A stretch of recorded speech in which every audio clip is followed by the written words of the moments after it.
Shalom, Bapak, Ibu, Saudara-saudari dimanapun Anda berada. Senang sekali pada pagi hari ini kita boleh bertemu kembali untuk mendengarkan firman Tuhan. Sebelum kita mendengarkan firman Tuhan lebih lanjut, mari kita bersatu dalam doa bersama. Mari kita berdoa. Ya Tuhan, Yesus yang berdalam kerajaan surga, kami menaikkan syukur kami di pagi hari ini, Tuhan, di hari yang baru. Karena Tuhan menjaga kami dalam istirahat kami, sehingga kami boleh bangun dalam keadaan pulih, dalam keadaan sehat pada saat ini, Tuhan, dalam keadaan bersukacita. Bapa yang di dalam kerajaan surga, kami juga tahu bahwa Tuhan sudah memberikan hari yang baru pada hari ini. Dan Tuhan banyak rencana buat kami di hari ini. Untuk itu, Tuhan, kami undang Engkau masuk dalam hati kami dan beracara seluas-luasnya dalam hati kami, agar kami boleh melangkah Tuhan memulai hari baru ini, sampai nanti kami menutup hari kami pada malam hari. Kami dapat bekerja, melakukan segala sesuatu seturut dengan firman Tuhan. Itu Tuhan, beracara Tuhan kepada semua kami yang ada di sini yang mendengarkannya, saudara-saudara kami dimanapun mereka berada. Kami serahkan doa ini Tuhan di dalam nama Yesus Kristus Tuhan kami yang hidup. Amin. Bapak Ibu yang dikasih Tuhan, judul renungan kita adalah usia senja dan usia emas. Landasan firman Tuhannya diambil dari Ayub 12 ayat 12 yang mengatakan, konon hikmat ada pada orang yang tua dan pengertian pada orang yang lanjut umurnya. Konon hikmat ada pada orang yang tua dan pengertian pada orang yang lanjut umurnya. Seorang nenek berusia 90 tahun dan seorang kakek yang berusia 87 tahun masih aktif berenang 3 kali seminggu. Seorang kakek usia 80 tahun masih mampu mengayunkan raket di lapangan tenis. Nenek dari 6 cucu usia 85 tahun masih menjadi guru yoga. Kakek yang lain lagi, yaitu berusia 96 tahun. Setiap hari masih menunggu tokonya dari pagi hingga sore hari. Ada lagi yang di usia 93 tahun masih rajin menulis kata-kata mutiara dalam diarinya. Satu lagi, kakek berusia 95 tahun. Tiap hari masih keluar rumah, naik kendaraan umum di Jakarta ini untuk menjenguk dan menghibur teman-teman lansia lainnya. Rasanya contoh-contoh tentang kakek nenek yang aktif ini menjalankan kegiatan rutinnya masih dapat kita tambahkan terus dalam tulisan ini. Memang tidak semua orang tua seberuntung mereka.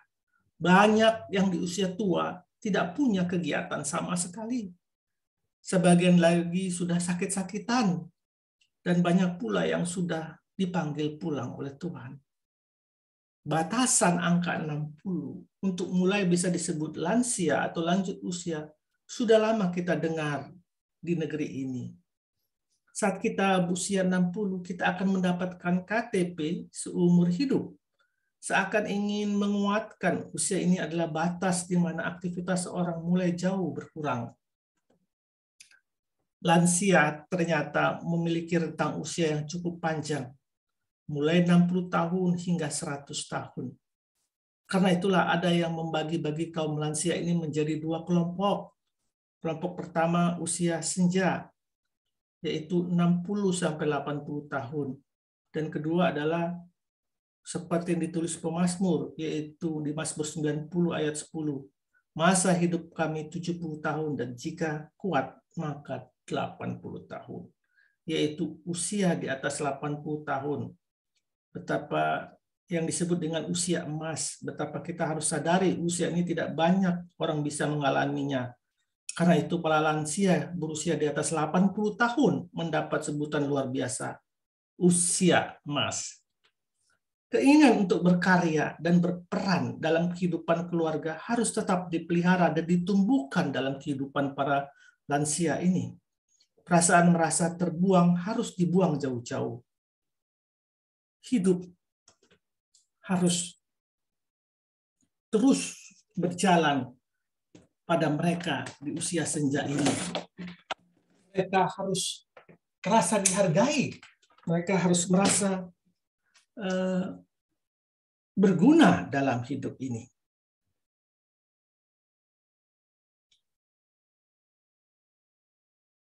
Konon, firman Tuhan mengatakan, konon hikmat ada pada orang yang tua dan pengertian pada orang yang lanjut umurnya.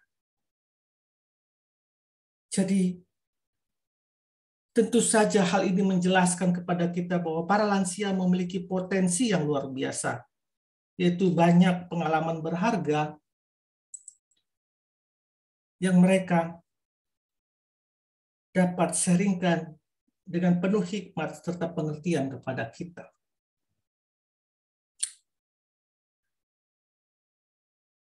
Hidup harus berkualitas, tidak memandang usia. Karena itu, mari kita terus menunjukkan kepedulian, bahkan memberi kesempatan bagi para usia senja dan usia emas untuk tetap berkarya dan berbuah. Sebagai anak, cucu, atau cicit, baiklah kita terus menghormati mereka tanpa harus menganggap mereka sebagai beban. Sebagai gereja, biarlah kita tetap memberi kesempatan khusus bagi mereka yang melakukan aktivitas dan berbagai kegiatan lansia seperti persekutuan, paduan suara, memainkan alat musik, cek kesehatan, olahraga, pelawatan, dan lain-lain. Kita bersyukur gereja kita sangat peduli dengan usia senja dan usia emas, terbukti dengan kehadiran House of Grace di gereja kita. Tulisan ini ditulis oleh penetua Henata Teja Pawitra pada buku Pelangi Jiwa, GKI Kayu Putih. Bapak, Ibu, saudara-saudara yang dikasihi Tuhan. Firman ini mau mengatakan kepada kita bahwa kita akan mendapatkan hikmat dan pengertian pada orang tua.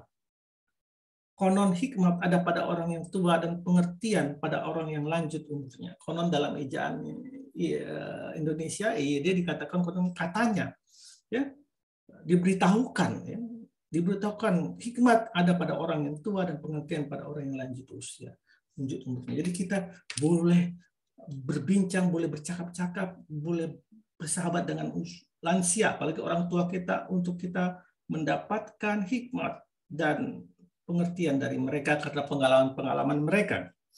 Firman Tuhan juga mengatakan kiranya kita juga menghormati orang tua kita. Keluaran 20 ayat 12 adalah seperti titah kelima atau perintah kelima, hormatilah orang tuamu agar lanjut umurmu dan engkau berbahagia di tanah yang diberikan Tuhan kepadamu. Keluaran 20 ayat 12. Hukum Taurat titah kelima. Jadi hormatilah kita, orang tua kita. Kalau yang masih punya orang tua, kita bersyukur. Gunakanlah waktu sebaik mungkin untuk bercakap-cakap dengan mereka. Memberikan mereka kesempatan untuk melakukan hal-hal yang mereka sukai. Sayangi mereka, karena itu adalah perintah Tuhan. Pada hukum Taurat titah kelima, hormatilah orang tuamu agar engkau berbahagia dan lanjut umurmu di bumi yang diberikan Tuhan kepadamu. Efesus 6 ayat 1-3, hai anak-anak, taatilah orang tuamu di dalam Tuhan, karena haruslah demikian. Hormatilah ayah dan ibumu. Ini adalah perintah yang penting seperti yang nyata dari janji ini, supaya kamu berbahagia dan panjang umurmu di bumi. Taatilah orang tuamu di dalam Tuhan. Jadi menghormati orang tua, menyayangi orang tua, dan memberikan mereka kesempatan untuk mereka melakukan apa yang bisa mereka dapat lakukan di usia senja maupun di usia emas. Itu adalah perintah Tuhan. Bapak Ibu dikasih Tuhan, buat orang tua lansia yang mendengarkan renungan ini dimanapun Anda berada, kualitas hidup harus terus diwujudkan dalam kehidupan Bapak Ibu para lansia semua. Bahwa semangat hidup itu tidak selalu bergantung dari umur. Jadi kalau kita ada semangat dalam hidup ini, maka kita pun akan semakin berbahagia dalam menjalankan hidup ini. Jadi teman-teman lansia dan Bapak Ibu semua, usia yang kita dapatkan, bila kita lakukan, kita jalani dengan bersyukur kepada Tuhan. Dan buat anak-anak, buat cucu, buat cicit yang mempunyai orang tua, gunakanlah kesempatan ini untuk kalian memberikan kasih, memberikan kesempatan buat mereka, menyayangi mereka.